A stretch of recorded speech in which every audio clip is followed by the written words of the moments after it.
Jessica, you're asking for heart. Kiron, those Americans are asking for a rescue. They're asking for military power and might to come in and get them out of harm's way. Why are we not seeing a clear, detailed strategy to do that? Well, my expectation is that they do. Go ahead, Kiron.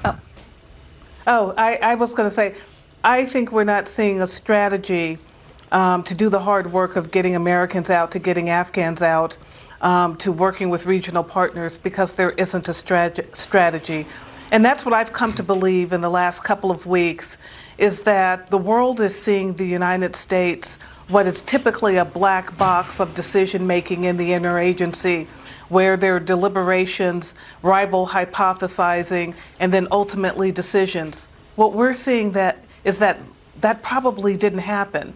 USAID, the State Department, NSC, the Defense Department, the President all working together to think about and plan for the various contingencies. It's not fair for the President to say that no one could have anticipated this level of chaos. We know in a war-torn environment, there's always chaos. But there was a lot we could have done to protect civilians. Why weren't they evacuated before the military? There's so many unanswered questions here. It's hard to know where to begin. Yeah, and Kiron, it really is. It's one of those things where you think, listen, if your own party is not defending you, you did something wrong. I mean, you've got Democratic Congressman Jim Langevin, who said the following here. He's a Democrat.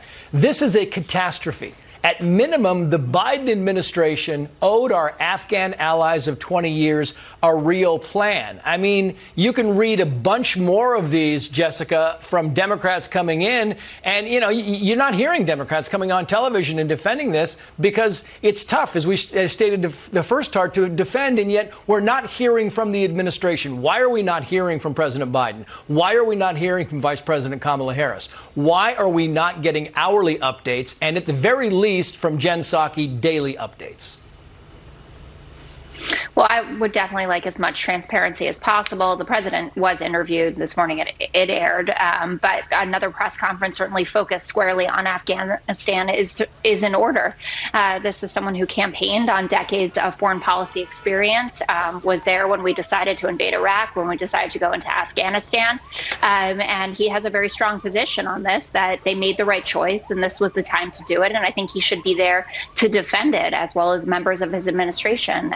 So I don't have further answers on that. But the numbers question, which keeps getting asked, you know, how many of these special immigrant visas are we getting? How many Americans are left? Those are things that you would think we could have a better handle on. And I feel terrible for the spokespeople that have to come out here and tell the press those things. But the American people who may support the decision to pull out, and a majority of them do, are sitting there thinking, how could it have been, you know, bungled really at this level? Yeah, to say the least. And also, I think an important piece of this, Kiron, is going to be how the U.S. press covers this story. You've seen it covered, but where it goes next, the New York Times headline right now on their front page of their website, protests spread to Kabul as Taliban struggle to govern. I'm not sure that tells the story on the ground there. No, and I think, you know, this is where it goes next is really an issue of the fact that the United States isn't leading. It's trying to catch up to a reality that it helped create on the ground. And we've got some finger pointing going on. As you just noted, you have prominent Democrats who are against what the president has done. You have a growing bipartisan consensus among some foreign policy specialists that we got out too soon. Libertarians continue to say we should have been out a long time ago, and what's going on now is just further evidence. I'm saying all this to say that I think public opinion is shifting.